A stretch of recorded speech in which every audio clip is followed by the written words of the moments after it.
Après avoir vu donc la notion de, ben, bien sûr, dans certaines vidéos, de ce qu'on appelle le TAM, c'est-à-dire le taux d'accroissement moyen, les TAI, taux d'accroissement instantané, je suis passé à la définition de la dérivée, que voici.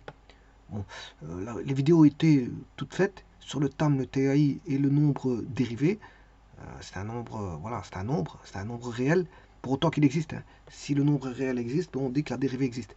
Là, toutes les définitions sont là. Et maintenant, je vais passer à ce qu'on appelle la dérivée à gauche et à droite. Ou si vous voulez, la dérivée à droite et à gauche.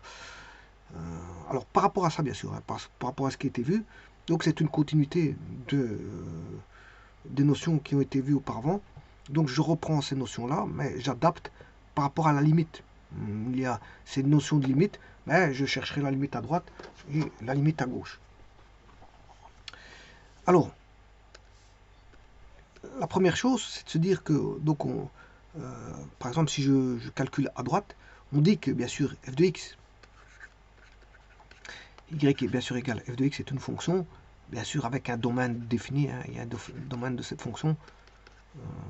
À cette fonction, il y a un domaine, bien sûr, et que x0 appartient à un intervalle AB. Bien sûr que ce point existe en x0, donc on appelle la dérivée à droite de f en x0, qu'on notera comme ceci, f' de x0 plus. Alors certains notent la dérivée avec un grand D. Bah, je pourrais écrire ceci aussi. Bon, ça c'est pour ceux qui utilisent grand D. Alors petit d c'est pour les différentiels, grand D c'est pour les dérivés. Comme ça, bon, c'est D. Moi j'utilise avec le prime, dérivé une fois. Alors, dérivé une fois c'est comme ceci, dérivé deux fois c'est ceci, dérivé trois fois c'est comme ça, dérivé quatre fois, 1, 2, 3, 4, et à un moment donné, ça c'est la dérivée cinquième. Voilà. Donc, comme je vous ai dit, c'est un calcul de limite. Alors, je peux calculer avec le h. Hein. Bon, je choisis, bon, mes définitions, je vais choisir celui avec le h, c'est-à-dire le tout premier. Voilà. Parce qu'il y a plusieurs manières d'exprimer la limite, soit par rapport à h, soit par rapport à x quand x tend vers 0, soit par rapport à delta x. Voilà, bon, c'est différentes écritures. Bon, j'opte pour la première. La limite quand h tend vers 0, donc à ce moment-là, il faut que j'adopte avec x0 plus jas moins f de x sur h. Donc c'est-à-dire que j'ai adopté la première écriture ici.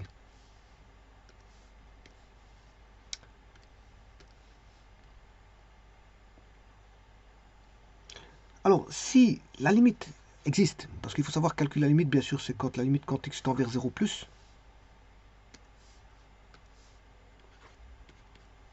Voilà. Quand la limite existe, ben, là, on dira que f de x est dérivable à droite. Si f' de x0 plus existe, c'est-à-dire que ça appartient à R, la limite existe, donc elle est la fonction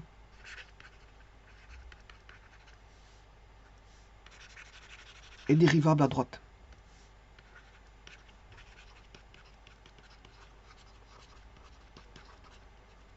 Alors bien sûr, si la limite existe, il faut que la limite, si elle n'existe pas, ben, elle n'est pas dérivable à droite. Alors de même, je prendrai les mêmes hypothèses pour faire la limite à gauche.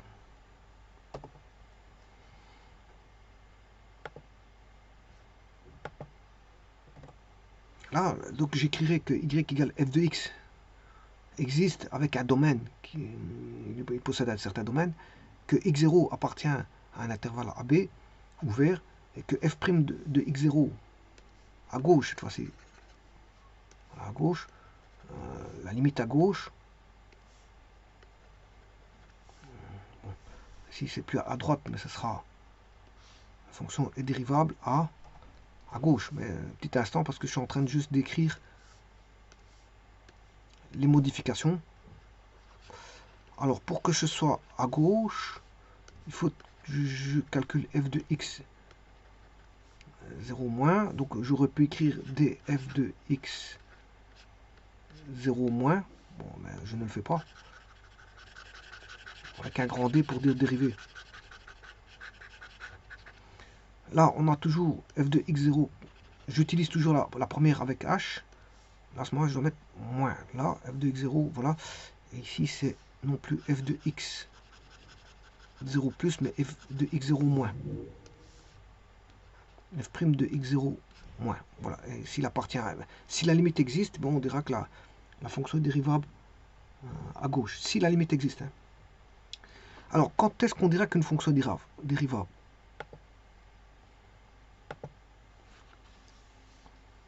Alors, justement, là, la fonction f de x, c'est-à-dire y égale f de x, est dérivable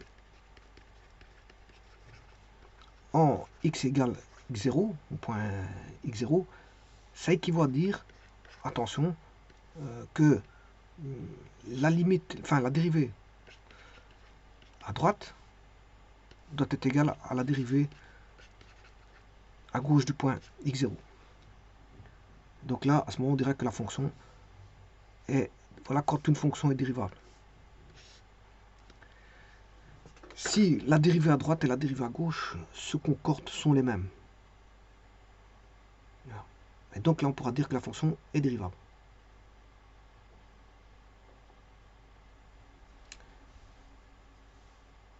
Alors, on dira qu'une fonction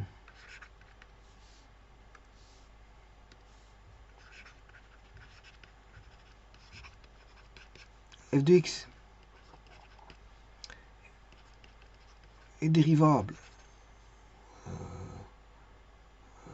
sur un intervalle AB, sur un intervalle ouvert AB, si, quel que soit le x appartenant, bien sûr, à l'intervalle AB, ben, tous les f' de x appartiennent à R. Donc, elle est dérivable sur tout l'intervalle si tous les points sont dérivables sur l'intervalle AB. La fonction f de x est dérivable sur un intervalle si, quels que soient les x pris sur un intervalle AB, quel que soit, vous pouvez prendre n'importe lesquels, mais qu'ils soient dans l'intervalle AB ouvert, eh bien, vous savez calculer la dérivée. Si la dérivée existe, vous trouvez un nombre dérivé, vous trouvez une limite, pour chacun des points x appartenant à l'intervalle AB, ben, on va dire que la fonction est dérivable sur l'intervalle. Donc c'est, voilà, non plus en un point, c'est non plus une fonction dérivable en un point, mais dérivable sur un intervalle. Donc ici, il y a une distinction entre le premier et le deuxième. Donc ici, c'est dérivable en un point.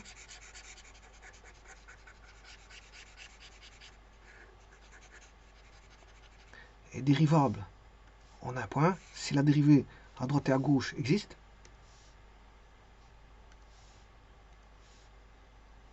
Et elle est dérivable sur un intervalle. Là, ça c'est un point de vue d'intervalle. Ben, si, quel que soit les x' dans l'intervalle, ben, la limite existe. C'est-à-dire f' de x existe.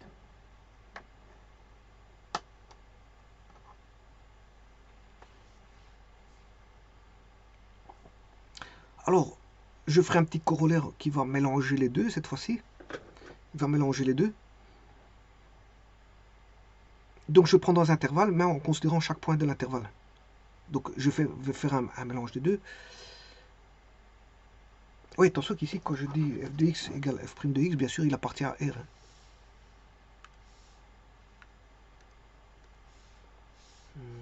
Voilà, ils appartiennent, la limite existe, donc il appartient à R. Donc vous voyez qu'ici, c'est un point c'est pour un point, et l'autre c'est pour un intervalle. Pour un point, pour un intervalle. Voilà. Donc ceci étant dit, maintenant qu'est-ce que je veux faire?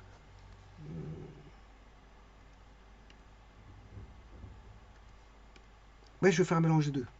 Je vais faire pour un intervalle, mais en considérant chaque point de l'intervalle. Donc je vais résumer pour un intervalle et pour chaque point pris de l'intervalle.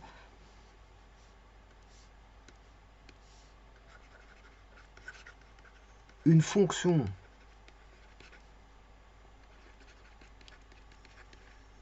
est dérivable sur, on va dire, un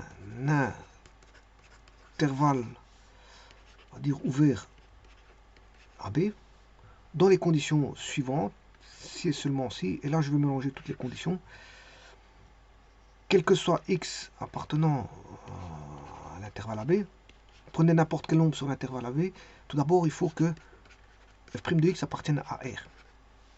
Ça c'est une première chose, première condition. La seconde, ben, vous aurez compris qu'il faut que j'ai, quel que soit le point, que je prenne un point A, enfin, il faut à l'extrémité, si je prends l'extrémité, on aura A, donc il faut que A plus appartienne à R, et f' de B- appartiennent à R. Voilà.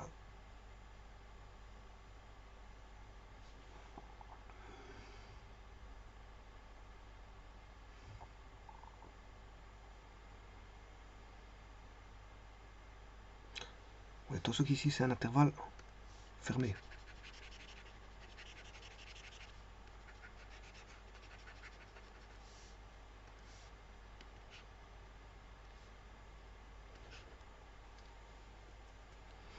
Donc ici, je ne sais pas que j'ai pris chaque point, parce que en chaque point, oui, quel que soit x, chaque point, c'est chaque point de l'intervalle AB, quel que soit x appartenant à l'intervalle AB. Donc ici, on est dans un intervalle, donc je prends chaque point séparément de l'intervalle AB.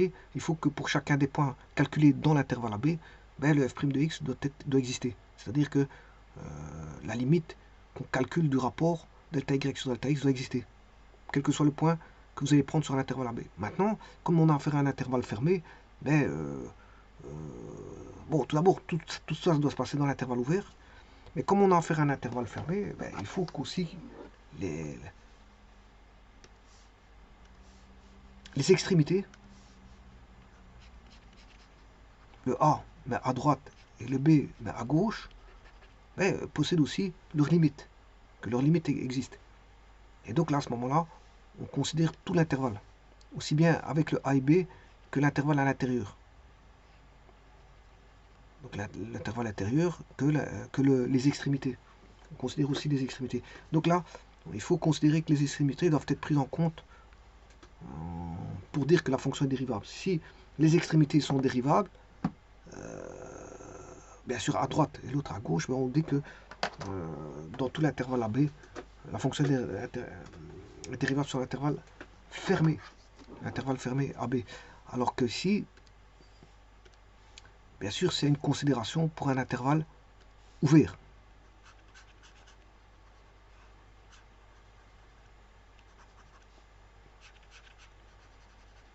Pas confondre intervalle fermé et intervalle ouvert. Voilà. Donc, il y a une petite considération en plus à prendre en plus quand vous avez un intervalle fermé.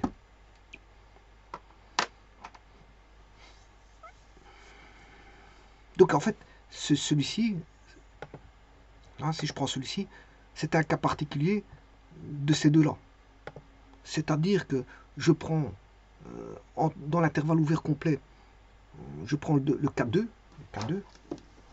voilà, je considère que j'ai un intervalle complet ouvert. Mais en plus de ça, je vais traiter les extrémités par l'entremise du 1. Donc, c'est-à-dire que la fonction doit être dérivable en x égale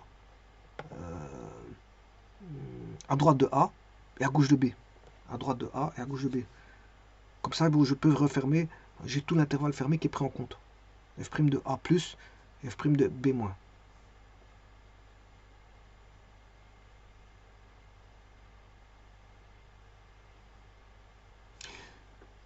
Alors d'autres propriétés vont rejaillir par rapport aux dérivés, mais je verrai dans une vidéo suivante. Je vous remercie.